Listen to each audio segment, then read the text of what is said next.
has been training course were for 1 week. 1 week was supposed to cover the fundamentals and principles of supervision of postgraduate students. And this is not something where many people have been through.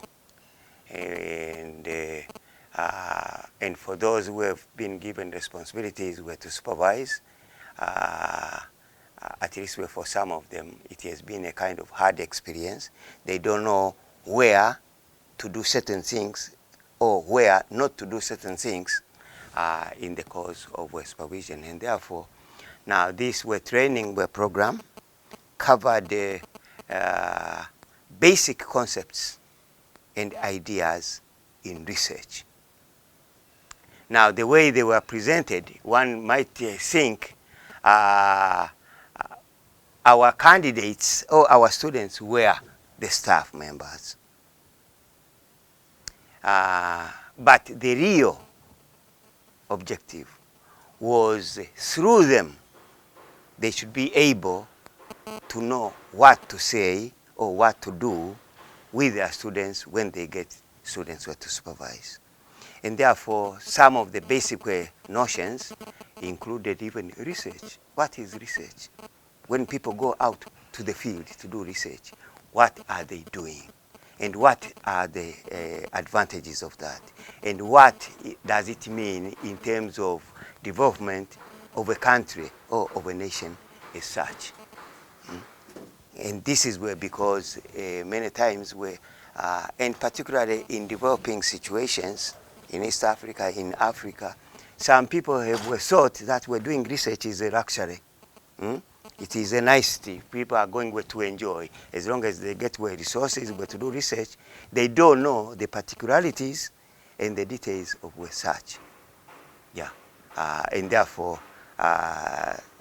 writing dissertations, the steps in conducting research, the processes that are followed, why one step should begin and be followed by another and not by the other, and so on and so on. I think there are certain areas of conducting research scientifically.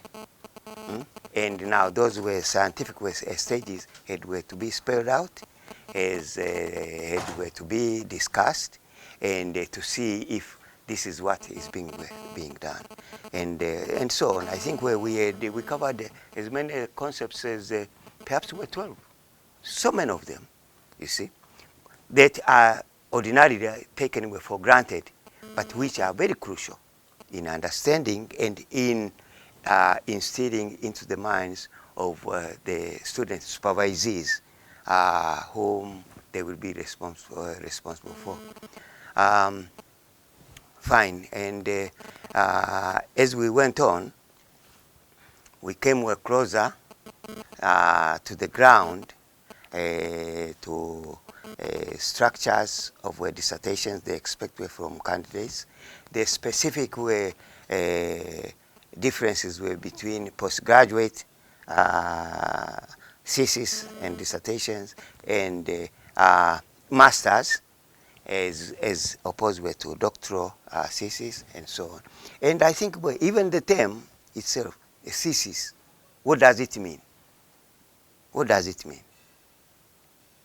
Okay.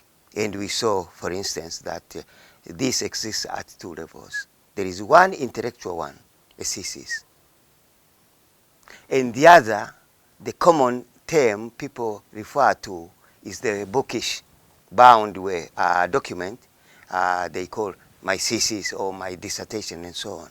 But they didn't know that it is just that document that should be carrying the meaning of a thesis in the first instance, which is the intellectual, how to drive an argument, or what kind of argument you want to make with regard to this whole process of writing from 1 to perhaps were to 200 were pages, 300 pages were for doctoral work programs, or for 100 were pages were for masters, and so on and so forth.